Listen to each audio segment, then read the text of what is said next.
In the day we sweated out in the streets of a runway American dream.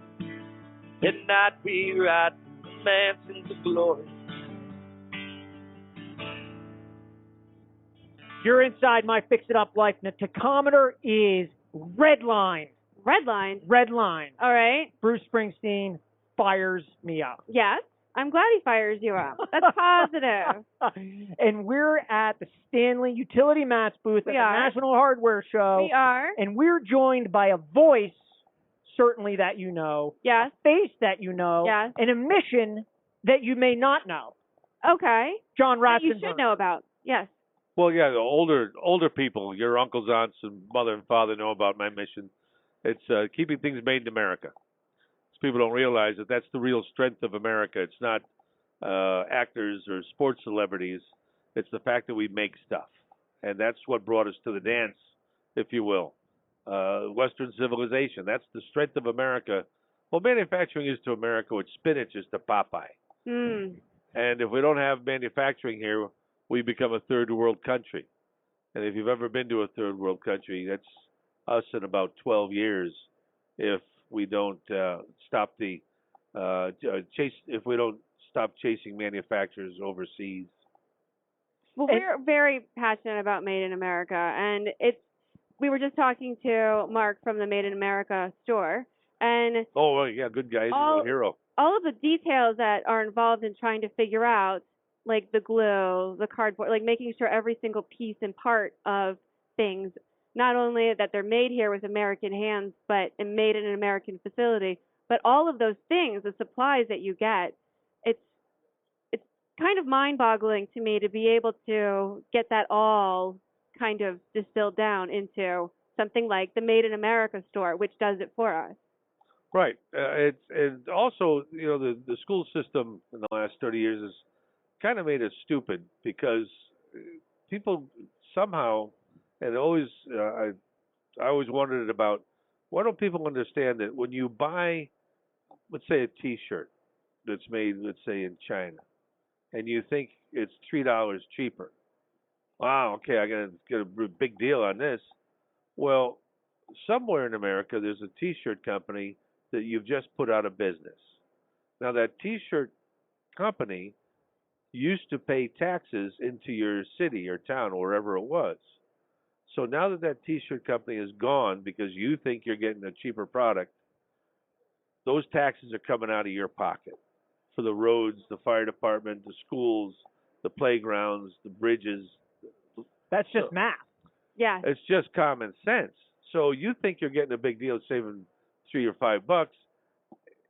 In reality, that T-shirt cost you $20 more because you're paying the taxes for the company you just put out of business.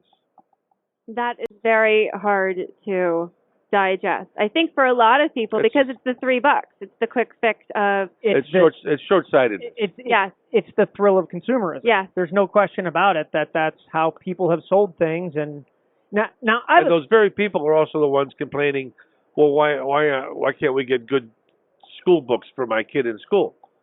Duh. You just send manufacturing overseas. And that company down the road that used to make furniture used to pay a lot of taxes, and they would buy books for your schools. They're gone because of you. Well, I want to talk a little bit about education too, and working with your hands, and how that's been going away. 30 years now. Yeah. 30 years ago they started getting rid of shop class. Yeah.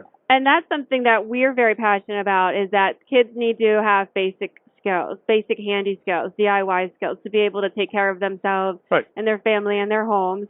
But then too, just like tradespeople and all of that. And I read that your daughter, is this correct, that she was handy enough in college that she helped out her other girlfriends in college, like little things? Boys and girls. Okay. Because it's even now, there's somehow there's been a war against boys, or a stripping of masculinity, because when I was growing up, that every boy knew how to do something. You were climbing a tree or fixing something, repairing your bicycle, whatever it was, because we have testosterone. Well, they took that away from the boys and put them in the back of the class. The boys are fidgety, like we do. And they say, oh, you got ADD. Oh, get some drugs in them, calm them down. All they had to do is reinstate wood shop or metal shop, and we love that. That's what we do. Even if you go on to become a professor of history or a psychologist or whatever, you're going to be better at that job by virtue of the fact that you took a trades hands-on class, because that's where you learn common sense.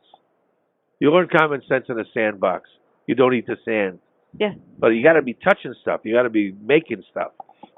So you started out before you were acting and before you were a voice actor and all of these Pixar and Disney movies. I hope I have that right. Knocking a couple hunks of wood together, building houses. Yeah. You're a house framer. Right. 16 centers, headers, the whole thing. Does that I can actually tell when they're building houses. This happened to me the other day. Going by, they're building a new house, and I knew that the header was at least a quarter inch out of plumb, out of square. Wow. You could see it. I saw it from the road. Yes. I love And I stopped that. and I told the foreman, and I said, the header's about a quarter inch, out of whack. He says, who are you anyway? I said, just measure it, quarter inch. He threw the whiskey on it, and it was out. Yeah. Oh my! I love that tells me everything. Yeah. By the way, I only read one line of your bio because I stopped reading it. That was all he. It was the Made in American Kids and Handsaws is a quote from your website or something, and this galvanizes it even more because you've really been there. You've really driven hundreds and hundreds of fistfuls of nails. Oh, sure. To do this. So the question that I will eventually ask is this. Sometimes it takes like an hour. Does that actual, like you're talking about ripping your bike down, fixing the lawnmower, and all these things, inform and inspire where you are today with your Made in America mission? Absolutely. Because I know how valuable it is. And I know how valuable having carpentry skills was to me, still is. Because I can do anything in the world with the confidence to know that I have a skill that no one can steal from me. I have a skill that will enable me to get work anywhere I go. How many people can actually say that? Well, you can say that if you're a tradesman. A plumber can say the same thing, a welder. Go on down the line. But you've got a skill that no one can ever take from you. The company can go out of business. You're still going to get work. Because someone needs to live somewhere. Because you're special. Your toilet needs to flush. The stairs need to not have the railing falling off. Right, yeah. It can't ever be outsourced. Right. Yeah, ever. It can't be outsourced and can't be done by a computer. Now, what is, and you touched on this earlier, what is that, or what did it do for you moving forward? Because you've moved into an industry and a business that requires, and I'm talking about acting now, right, that requires you to just lay yourself on the line and open yourself up to the world to share your art, but to also be ridiculed like crazy. By who? By anybody who feels like making fun of you. If they don't like character X or character Y. Oh, yeah. People get snippy about it. But you notice that those people will never do it to you. You always have to be in some other state or 1,000 miles away. And then they'll either write it and not attach their name to it, or it'll be something on TV. I'm not talking about, myself particularly, but when I see, whoever it is, Bill Maher or somebody on a talk show making fun of someone, that person's not there. Yeah. Because they don't have the guts to say it to someone's face. Right. Yeah. So that's what you learn from, having a trade. Because in the trade, it's not an easy thing. So you got to, stand up for yourself from time to time. And there's a code, and it's really a gentleman's code. But you're not going to be talking about somebody behind their back. Say it right to their face. That's what a man does. Wow. I'm inspired, and I mean, I'll just echo what you said again. The header you were talking about being out of level doesn't give a crap if you're a nice guy. Doesn't care if you're handsome, smart. Doesn't care. There you go. It's either right or it's not right. And if they're not paying attention to the interior stuff, by the time you get the drywall on, that there's some kind of a pipe that's got a little pinhole in it that's going to drip water over the years, going to cause, black mold, and that house is going to be torn down in 10 years.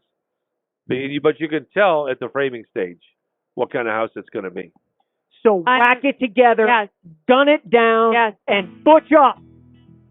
Are we going now? We're made in America, Yeah, and we're that's taking a it. break. John Ratzenberger, Thanks follow him at Oh, you got a camera there too. @Ratzenberger on Twitter. Check out his check out his website. Thank you. I interrupted you. You were about to say No, something. you're fine. So are you. Thank you. Oh. Well, beautiful. That was worth it. We will be back with more My Fix It Up Life. Little ditty about Jack and I, yeah. Two American kids going in the hard lane. Jack is gonna be a football star. Diane debutante backseat of Jack's car.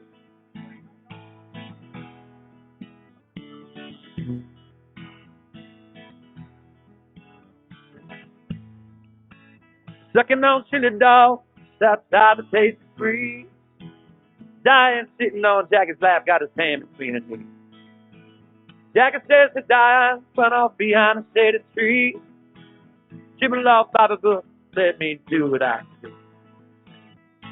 Oh yeah, life goes on long after the thrill, living is gone.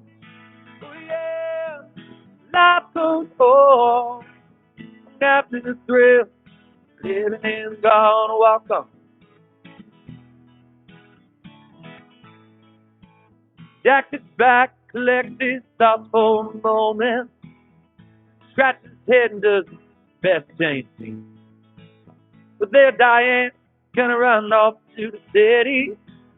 Diane says, baby, we ain't missing nothing. But Jack says, yeah, life goes on. After the thrill, living is gone. Oh yeah, life goes on. After the thrill, living is gone. Let it rock, let it roll. Let the Bible bells come into my soul. Hold on to 16 as long as you can. Change is coming around real soon, make us women and men.